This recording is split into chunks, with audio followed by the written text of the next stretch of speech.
কিন্তু কোণ কিরূপ হবে? অধিচাপ। তো আমরা এই যে ১ নাম্বার যদি আমরা সলভ করি তাহলে তুমি এখন দেখো এই যে ১ নাম্বার আমি সলভ করছি।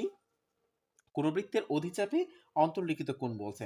তো একটা বৃত্ত, এই যে আমরা বৃত্ত একটা এঁকে নিলাম, একটা বৃত্ত, এই বৃত্তের অধিচাপ বলেছে। তো বৃত্তের কেন্দ্র যদি O হয় তো অধিচাপ কি হবে?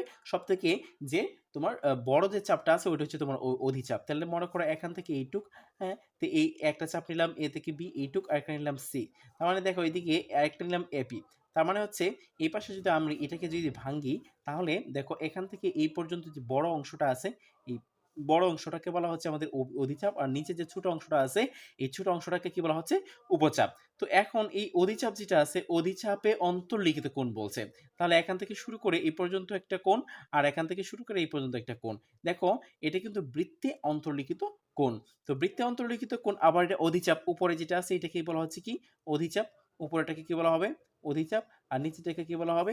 উপচাপ। নিচেটাকে কি বলা হবে? উপচাপ। নিচেটাকে কি বলা হবে? উপচাপ। আচ্ছা।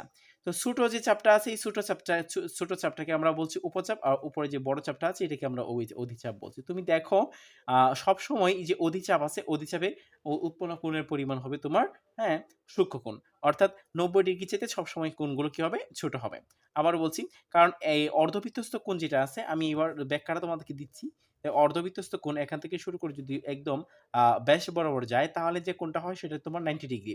আর এরপরে যত যত এখানে তোমার চাপের সংখ্যা এখানে বাড়তে থাকে, চাপের আয়তনটা বাড়তে থাকে। যখন যত নিচের দিকে আসতে থাকে তত এই কোণটা ছোট হতে থাকে। তত এই কোণটা কি হতে থাকে?